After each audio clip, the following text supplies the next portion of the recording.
오늘 함께 나누실 하나님 말씀 시편 78편 세 번째 시간입니다. 다음 세대를 세우자라는 주제 안에서 78편을 세 번으로 나누어서 나누고 있는데 오늘이 마지막 세 번째 말씀이 되겠습니다. 지금 이 78편은 아삽의 시고요. 아삽의 마스길이라고 기록되어 있던 교훈의 시입니다. 그럼 아삽이 이스라엘 백성들을 어떻게 교훈하냐 하면 이스라엘의 역사를 돌아보면서 교훈하는 중에 있습니다. 이스라엘 역사, 특별히 출애굽 1세대와 2세대 가나안 땅에 들어가서 다윗을 세우기까지의 이 역사를 굉장히 짧은 글 안에서 함께 노래하고 기도하면서 아삽의 시로 우리에게 전해지는데 이 이스라엘의 역사를 보면서 하나님이 어떤 분이신지 우리가 어떻게 행했는지를 기억하면서 이것을 거울 삼아서 교훈을 하고 있습니다. 그러면 이 이스라엘의 역사는 단지 이스라엘 민족만의 역사가 아니라 오늘 우리 믿음의 백성들이 하나님께서 이끌어 가시는 방법을 보면서 우리도 이 역사의 교훈시 속에서 우리의 삶을 돌아보며 앞으로 우리 세대들이 어떻게 서야 할 것이냐라는 것들을 우리가 지금 찾아보고 있었습니다. 오늘도 세 가지를 찾아보면서 이제 78편의 말씀을 마무리하려고 합니다. 오늘 함께 나눌 첫 번째, 다음 세대를 세우기 위해서 첫 번째 우리가 가져야 될 자세는 37절입니다. 37절.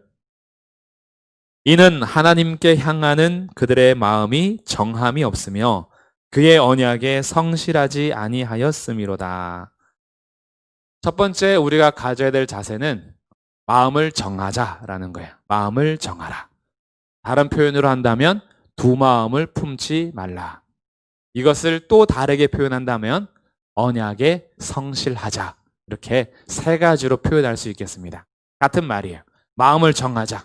이 마음을 정한다라는 것은 두 마음을 품지 않는 것이고 두 마음을 품지 않고 마음을 정하는 방법이 무엇이냐? 그것은 언약에 성실하자라는 거예요. 이것을 다 37절에서 담고 있습니다. 하나님께 향하는 그들의 마음이 정함이 없었다. 이게 역사 속에서 반면 교사가 되는 거죠. 이들은 마음에 정함이 없었어요. 그러다 보니까 항상 어떻게 살았냐 하면 하나님의 긍휼과 은혜가 풍성함에도 불구하고 하나님께서 이들을 역사 가운데 그렇게 이끌어 주셨음에도 불구하고 그들은 56절에 보시면 56절 그러나 그들은 지존하신 하나님을 시험하고 반항하여 그의 명령을 지키지 아니하고 그들의 조상들 같이 배반하고 거짓을 행하여 속이는 활같이 빗나가서 이게 두 마음을 품은 자의 결론이고 이런 특징입니다. 지존하신 하나님을 항상 시험해요. 하나님이 과연 하실 수 있을까? 항상 마음이 정함이 없다 보니까 내게 닥쳐진 환경과 상황 속에서 항상 자기중심적으로 해석을 합니다. 자기중심적으로 그렇게 가다 보니까 부딪히고 힘들면 불평과 원망과 불만 하나님을 향해서 쏟아내면서 하나님이 왜 나를 이렇게 인도했냐 그러고 하나님이 다 하실 수 있으면서 왜 이렇게 했냐 그러며 하나님 한번 해보시라고 막 이런 식으로 하나님을 향해서 시험하고 반항하고 명령을 따르지 않습니다. 하나님께서 주시는 명령이 내가 생각했던 방법과 다르면 따르지 않아요. 사실은 마음을 정한 사람들은 내가 생각했던 방향이 B라는 방향이라도 하나님께서 A라고 말씀하시면 내 마음은 이미 정해졌어요. 하나님께로 마음을 정하면 내가 생각했던 길이 아니라 하나님 말씀하시는 대로 가는 거예요. 이게 마음을 정한 겁니다. 근데 두 마음을 항상 가지고 있기 때문에 이런 거예요. 내가 원하는 B라는 것을 말씀하실 때는 순종을 잘합니다. 근데 내가 원하지 않았던 A를 말씀하실 때는 순종하지 않아요. 그러니 사실은 하나님의 말씀에 순종하는 삶이 아니라 자기 뜻대로 사는 삶인 거죠. 하나님이 내 뜻에 맞춰서 명령하면 그거는 내가 오케이 하고 받아주는 거고 그러지 않으면 안 받아주는 거고. 그러니까 두 마음을 품는 것은 사실 하나님이 왕이 아니라 자기가 왕인 것이고 하나님을 자기 종처럼 부리는 삶인 겁니다. 우상 숭배하고 동일한 거예요. 우상을 섬기는 이유는 자기를 위해서입니다. 나 잘 되기 위해서, 나를 위해서 우상을 섬겨요. 그래서 이 우상 저 우상 많은 신들을 섬길수록 유리한 거죠. 근데 주님은 말씀하십니다. 다 헛것이고 너는 오직 나만 섬겨라. 내가 유일한 신이다 라고 말씀하십니다. 그래서 다음 세대들에게 미래가 있고 소망이 있고 세워야 하는 방법은 두 마음을 품어서는 안 되는 거예요. 두 마음을 품으면 항상 자기의 뜻대로만 결론을 맺어서 결국은 하나님의 명령을 지키지 않고 시험하고 배반하고 속이는 활같이 빗나가는 삶을 삽니다. 사실 우리들이 우리 마음대로 사는 것이 제일 편합니다. 두 마음이라는 것은 내가 하고 싶은 대로 사는 거니까. 그런데 우리의 마음은 심히 부패한 것입니다. 그래서 내 마음 따라 사는 것이 결코 선하지 않습니다. 그래서 우리의 마음을 정했다라고 할 때에는 그래 나는 정했어요 라는 것이 누구에게 정해지냐에 따라서 그것이 두 마음이냐 한 마음이냐로 달라지는데 나는 내 마음대로 할 걸로 정했습니다. 이것은 정한 게 아니라 두 마음인 거예요. 하고 싶은 대로 사는 삶. 그래서 내가 마음을 정했다라는 것은 오늘 찬양 시작할 때처럼 내 영혼이 확정되고 확정되어 싸우니 이제는 어떤 상황 속에서도 내가 주를 찬양하올지라 라고 했던 것. 오 주여 나의 마음이 주께로 정해졌으니 주님을 찬양할 것이다 라는 주님을 향하여서 내 마음을 정하는 것이 마음을 정하는 거예요. 이것을 오늘 말씀 안에서는 37절 다시 보시면 그의 언약에 성실하지 않았다라는 것과 반대로 마음을 정한 것은 그의 언약에 성실한 삶을 의미하는 겁니다. 그래서 우리들이 하나님께서는 나에게 항상 신실하세요. 하나님께서는 나를 향하여서 한 번도 신실하지 않은 적이 없으셨어요. 우리도 그렇게 살면 참 좋겠어요. 하나님이 나에게 신실한 것처럼 나도 하나님 앞에서 신실한 삶. 그 삶은 주의 말씀에 성실하게 나의 뿌리를 두는 겁니다. 우리는 넘어지겠죠. 우리는 그렇게 마음 먹어도 신실하지 못할 때가 있을 겁니다. 그러나 그때에도 다시 일어날 수 있는 근거는 38절 오직 하나님은 긍휼하심으로 죄악을 덮어주시어 멸망시키지 아니하시고 그의 진노를 여러 번 돌이키시며 그의 모든 분을 다 쏟아내지 아니하셨음이 왜냐하면 그들은 육체며 가고 다시 돌아오지 못하는 바람임을 기억하셨다. 이걸 쉽게 표현하면 하나님이 우리의 인생을 이해하신다라는 거예요. 하나님이 우리를 지으셨기 때문에 우리를 가장 잘 아십니다. 우리의 육체의 연약함을 아시기 때문에 하려고 했는데 못하는 것 가지고 그때그때마다 멸망시키지 않으세요. 주님은 그 마음을 기쁘게 받으십니다. 우리가 때로는 하나님 앞에 내가 진짜 성실하게 살 거예요. 하나님 말씀만 따라 살 겁니다. 하나님 말씀대로만 순종하며 살 거예요 라고 우리가 진심으로 고백해도 주님은 아십니다. 그것을 다 지키지 못할 것을 아세요. 그러나 그 진심을 기뻐하십니다. 그리고 우리는 그렇게 고백하면서 사는 동안에 조금씩 더 성실하게 성장해 갈 겁니다. 저희들이 아이들 키울 때도 그러잖아요. 아이들이요 결심하는 것들이 있어요. 계획을 세우는 것들을 들을 때가 있습니다. 좀 황당할 때가 있죠. 과연 저렇게 살 수 있을까?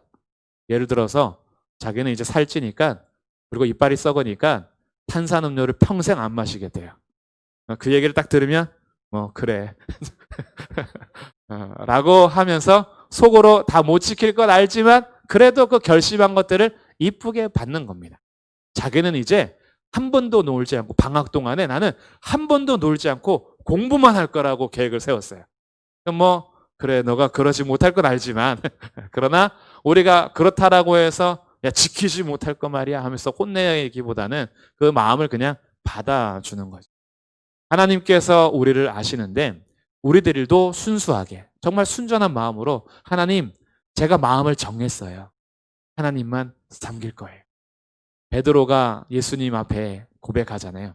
다 주를 버릴지언정 나는 결코 주를 버리지 않겠습니다. 네, 예수님 말씀하시죠. 오늘 밤 닭이 2번 울기 전에 3번 나를 부인할 것이다. 했더니 절대 그러지 않습니다. 다른 제자들도 다 결심했어요. 그러나 그날 밤 새벽 닭이 2번 울기 전에 3번 부인하는 자신의 현실을 본 거예요. 닭 울음소리를 듣고 주님의 돌이켜보시는 그 눈맞춤과 함께 밖에 나가서 주의 말씀이 생각나 심히 통곡했던 그가 다시 돌아올 수 있었던 이유는 주님은 아셨고 긍휼이 크셨기 때문에 너가 돌이킨 후에는 형제를 더욱 굳게 해라 라는 주의 말씀이 오히려 그를 붙잡아 주는 겁니다. 우리도 마찬가지예요. 첫 번째, 오늘 우리의 다음 세대를 세우자라는 첫 번째는 마음을 정하자라는 거예요. 근데 이 마음을 정하자라고 할 때 실패를 경험해 보신 분들은 마음을 정하는 것 자체를 두려워할 때가 있습니다. 결심했는데 못 지키는 것들을 너무 많이 반복해서 나 새벽에 이제 기도해야지, 나 철야 기도해야지, 나 예배 빠지지 말아야지, 나 주의 말씀 읽어야지, 매일 묵상해야지, 나 하나님 더 신뢰해야지 라고 결심할 때마다 넘어지고 실패하고 그러다가 그런 것을 반복하면 마음을 정하는 것 자체가 힘들 때가 있어요. 그러나 다시 용기를 내십시오. 우리가 완전해서가 아니라 하나님께서는 그 마음을 받으십니다.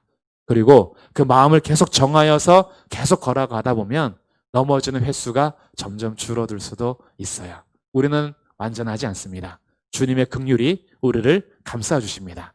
그래서 우리의 마음을 정하고 두 마음 품지 않고 우리 언약 앞에 성실하면서 하나님 말씀하시는 것이면 제가 순종하겠습니다 라는 결단을 하면 어느 순간에 두 가지의 갈림길에서 내가 원하는 것이 B였으나 하나님 말씀하시는 것이 A라는 것이 분명해졌을 때 이전에는 갈등이 심했는데 어느 날에는 그래 주님 말씀 따라 살아야지라고 포기하고 마음을 정한 대로 사는 그런 날이 있을 것입니다.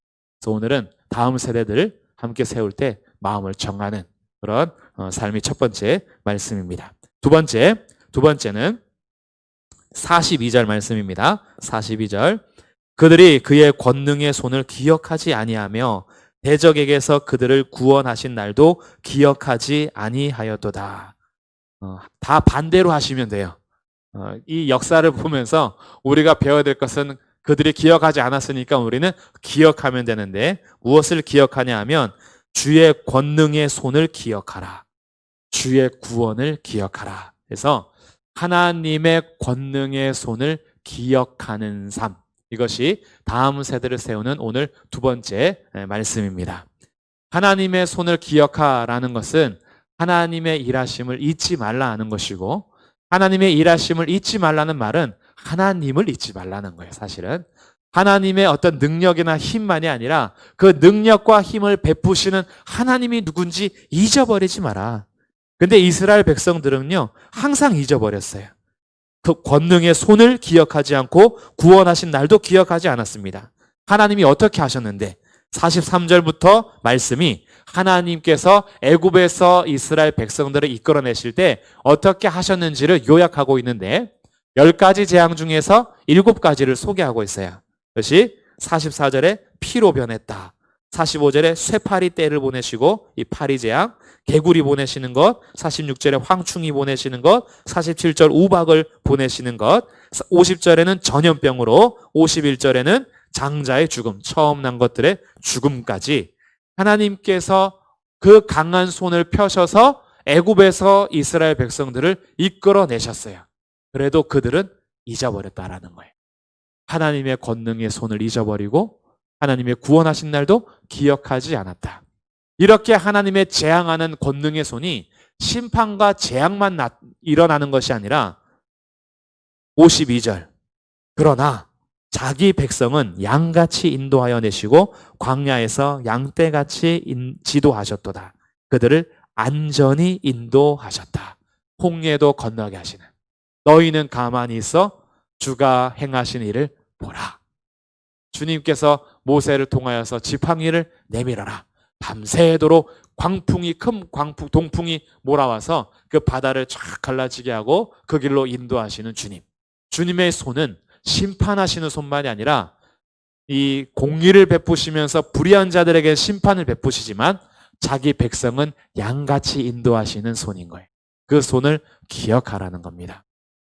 누가 나에게 상처 준 것, 잘못한 것, 내가 꼭 원수를 갚을 거야. 이런 것들만 기억하지 말고 주님께서 우리에게 베풀어 주신 손이 얼마나 큰 권능의 손이며 은혜의 손인지를 기억하십시오. 그리고 그 기억하는 삶이라는 것은 오늘도 주와 함께 걷는 삶을 의미합니다. 하나님을 기억하라는 것은 과거를 기억하라는 게 아니에요. 과거만 기억해서 과거만 생각하는 것이 아니라 그 손을 기억한다는 것은 오늘도 그 주님이 나와 함께 계심을 기억하라는 겁니다. 그래서 다음 세대들을 세우기 위해서 반드시 필요한 것은요, 하나님을 가르쳐 주는 거예요. 하나님을 잊어버리지 않게 하는 겁니다. 그래서 우리의 간증이 매일매일 있으면 참 좋을 것 같아요. 간증이라는 것이 하나님께서 하신 일을 이야기하는 건데, 하나님의 행하신 일을 이야기할 때 맨날 10년 전 것만 얘기하고, 요즘에는 하나님의 일하심이 없었던 것 같아 라고 하는 것은 우리가 동행하지 않고 있는 거예요. 오늘 하나님께서 나에게 어떤 일을 하셨습니까? 오늘 하나님이 나를 어떻게 지도하셨나요? 오늘 하나님은 나를 어떻게 인도하셨나요? 매일매일 따끈한 이야기. 하나님을 기억하는 삶. 하나님의 손을 기억하는 삶은 그래서 과거를 기억하라는 얘기가 아닙니다. 오늘을 기억하되 하나님께서 오늘도 함께 계시니 그 하나님을 기억하라는 거예요. 그래서 우리 다음 세대들이 하나님을 잊어버리지 않고 하나님과 늘 동행할 수 있도록 지도해 주시고 우리가 그렇게 걸어가는 삶이 다음 세대를 세우는 두 번째 삶이 되겠습니다. 세 번째, 오늘 마지막 세 번째는요. 마지막 절인데 이에 그가 그들을 자기 마음의 완전함으로 기르고 그의 손에 능숙함으로 그들을 지도하였도다. 이에 이 그가 누굴까요? 이 그가 하나님 이렇게 하면 이제 안 돼요. 앞에 이제 봐야 됩니다. 그가 누구냐 봤더니 68절부터 보시면 오직 유다 지파와 그가 사랑하시는 시온산을 택하시며 하나님께서 유다와 시온을 택하셨대요. 그리고 69절 그의 성소를 산의 높음같이 영원히 두신 땅같이 지으셨도다. 또 그의 종 다윗을 택하시되 자 유다 지파를 택하시고 시온산을 택하시고 다윗을 택하셨어요. 그리고 그 다윗에게 하나님의 백성인 양들을 맡기셨습니다. 71절 젖 양을 지키는 중에서 그를 이끌어내사 그의 백성인 야곱 그의 소유인 이스라엘을 기르게 하셨더니 전 양을 지키는 중에 다윗의 목동 생활을 얘기하는 거예요. 다윗이 진짜 양, 어미 양, 목동으로서 양들을 지키고 있을 때 하나님은 그를 이끌어내셔서 하나님의 양인 이스라엘 백성을 맡기셨다라는 겁니다. 그래서 71절 이에 그가, 그럼 이 그가 누굴까요? 이 그가 다윗을 말하는 거예요. 이에 그 다윗이 그들은 이스라엘 백성을 하나님께서 이스라엘 백성을 다윗에게 맡겼기 때문에 다윗은 이스라엘 백성을 어떻게 했냐면 자기 마음의 완전함으로 기르고 그의 손에 능숙함으로 그들을 지도하였도다. 다윗이 어떻게 다스렸는지 어떻게 기르고 어떻게 지도했는지를 하면서 마치고 있는 것이 오늘 시편의 마지막 78편의 마지막 절인 거예요. 하나님께서 다윗에게 백성을 맡겨주셨는데 이 백성을 왕으로서 통치할 때에 두 가지 기르고 지도했는데 첫 번째는 자기 마음의 완전함으로 길렀다. 두 번째 그의 손에 능숙함으로 지도했다. 그러면 우리들도 이런 삶이 이제 필요한 겁니다. 하나님께서 우리를 왕 같은 제사장으로 부르셨어요. 하나님께서 교회를 세상 위에 세우셔서 세상을 발 아래에 두셨습니다. 그래서 하나님께서 교회를 높이 세우사 하나님께서는 이 세상을 다시 주 앞으로 세울 수 있도록 왕 같은 제사장 역할을 하도록 우리를 부르셨어요. 그럼 이제 우리가 하나님께서 다윗에게 양들을 맡겨서 통치했던 것처럼 오늘날의 교회는 하나님께 위임받은 이 세상 속에서 우리가 이 왕 같은 제사장으로서 역할을 잘해야 되는데 다윗으로부터 배우는 두 가지가 있습니다. 오늘 긍정적인 게 마지막에 나왔네요. 앞에서는 그들이 그렇게 안 했으니까 우리는 이렇게 해야 된다라고 했는데 마지막에는 다윗이 이렇게 했으니 우리도 이렇게 해야 된다라는 거예요. 그 두 가지가 자기 마음의 완전함으로 기르고 그의 손에 능숙함으로 그들을 지도했다. 그래서 세 번째는요. 하나님의 지도하심에 따라 전문성을 갖추라. 이게 세 번째입니다.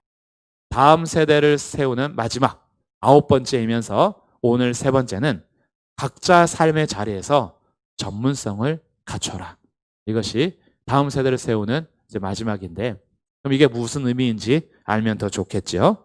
자기 마음의 완전함으로 기르었다라는 것은 이 다윗이요. 다윗 자체가 완전하지 않습니다. 근데 그 마음이 완전해지는 방법이 하나 있어요. 첫 번째하고 연관되는데 두 마음을 품지 않고 이 마음을 정하는 것은 하나님의 언약에 성실한 것처럼 자기 마음의 완전함으로 길렀다는 것은 다윗이 범죄할 때도 있었고 잘할 때도 있었고 잘못할 때도 있었지만 그는 하나님의 말씀 앞에 섰던 거예요. 말씀 앞에서 잘못했을 때 그 잘못을 깨달아 돌이키게 되면 회개하고 하나님 말씀 따라서 지도함을 받아서 주의 말씀 앞에 묻고 그러면서 살았던 다윗의 인생 속에서 자기 마음의 완전함으로 길렀다라는 것이 결국 하나님 마음에 합한 자로서 그 말씀에 충실하여 백성들을 길렀다. 이렇게 보시는 겁니다. 이것은 오늘 우리에게 적용이 될 때 우리도 하나님의 말씀을 우리 마음에 새기되 전문성과 연관시킨다면 하나님을 닮아가는 사람으로서 예수님께까지 자라는 사람으로서 우리의 인격과 성품을 예수님 그 마음과 함께 하나님 마음과 함께 닮아가는 것. 이것이 우리가 갖춰야 될 우리 마음의 전문성입니다. 하나님의 말씀을 통해서 우리가 닮아야 할 분이 있는 거예요. 우리의 모델이 있고 모범이 있습니다. 우리는 예수님께까지 자라나야 되는 거예요. 우리는 예수님의 마음을 닮아야 되는 겁니다. 예수님을 본받아야 되는 거예요. 그래서 그렇게 살아가는 우리의 마음이 주의 말씀 안에서 배우는 우리의 실력인 겁니다. 우리의 실력은 그래서 우리의 마음은 하나님 닮아가는 하나님의 형상을 회복하는 사람들, 예수 그리스도를 닮아가서 그리스도인이라 불리는 사람들, 그리스도의 편지들, 그리스도의 향기들, 이것이 우리의 인격과 성품이 그분을 닮아가는 갖춰야 될 첫 번째 전문성인 거죠. 이런 사람들이 참 인간다운 삶을 살아가는 인간인 겁니다.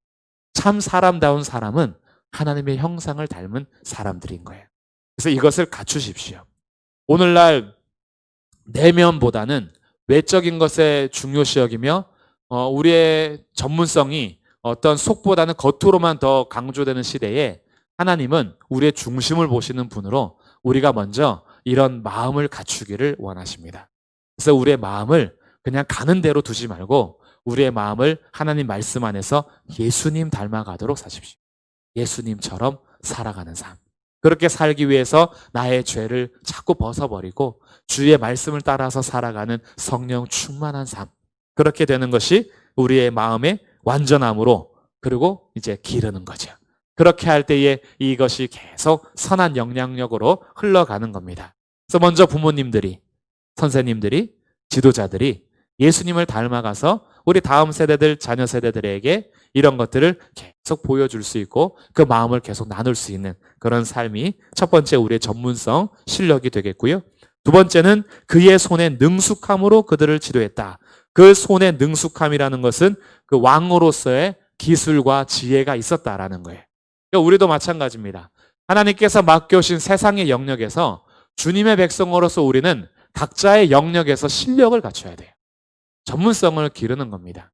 하나님께서 창조하신 이 영역 안에서 주님께서 오실 그날까지 우리에게 맡겨오신 영역에서 우리가 그냥 어영부영 살거나 그냥 대충대충 사는 것이 아니라 내게 맡겨주신 것에는 최고가 되기 위해서 열심히 최선을 다하는 거예요.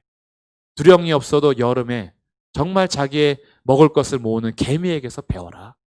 우리가 정말 배워야 할 것은 내게 주신 삶을 정말 땀 흘려서 열심히 살아가는 것. 대강대강 대충대충 어떻게 되겠지? 이게 아닌 거예요.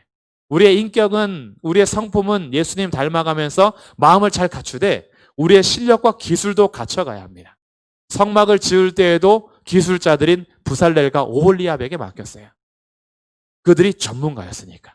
그래서 성막을 지을 때 그 전문가들을 통해서 지도를 받아서 성막이 건축되는 것처럼 성벽을 재건할 때에도 전문가들을 통해서 재건이 되고 하나님께서 맡겨오신 일들이 각각의 영역에서 전문가들을 통해서 하나님의 일이 진행이 됩니다. 그래서 교회 안에서의 영역뿐만이 아니라 세상에서 맡겨오신 일터에서의 영역, 내가 앞으로 무엇을 해야 될지 나의 꿈을 향해서 달려가는 우리 또한 학생들과 청년들, 하나님의 인도하심을 구하며 기도하면서 내게 맡겨오신 자리에서는 최선을 다해서 땀 흘리고 수고하는 것.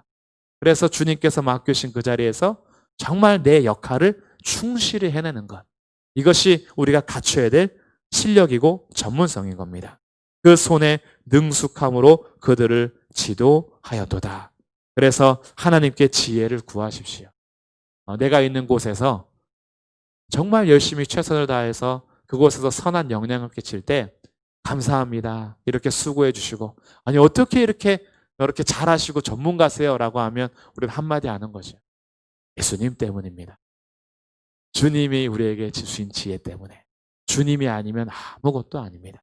하나님의 모든 창조하신 영역에서 주님을 믿고 신뢰하면서 제가 열심히 살아갑니다. 지금도 그렇게 주님 오실 그날까지 저는 열심히 살 것입니다. 라고 우리에게 선한 영향을 끼칠 수 있는 그런 삶. 나 혼자서 잘하지 못하면 개인의 문제가 아니라 내가 자라나야 할 곳에서 자라지 못함으로 내가 속한 공동체도 사실은 그 또 다른 열매를 맺을 수 없는 것을 생각해 본다면 우리들은 하나님께 지혜를 구하고 겸손하게 배우고 열심히 노력하는 것. 그래서 그런 삶을 살면서 그의 손에 능숙함으로 지도하는 것. 다윗은 왕으로서 지혜와 통치를 잘한 것처럼 우리들도 각자의 영역에서 하나님 맡겨주신 일들을 잘 감당하는 기술을 익히고 지혜를 익히고 지혜롭게 행하는 그런 삶이 다음 세대들에게 또 필요한 삶이 되겠습니다. 그래서 오늘 세 가지 우리의 마음을 정하고 하나님을 기억하며 하나님과 날마다 동행하는 매일의 삶, 그리고 우리에게 맡겨주신 일을 할 때에는 우리의 마음의 완전함으로 우리의 손에 능숙함으로 하나님께서 맡겨주신 일들을 날마다 성실히 행함으로 우리 다음 세대들, 우리 세대가 예수님께서 하나님의 나라를 이루어 가시는 그런 예수 세대가 되시는 귀한 가정이요 교회가 되기를 주님의 이름으로 축복합니다. 아멘.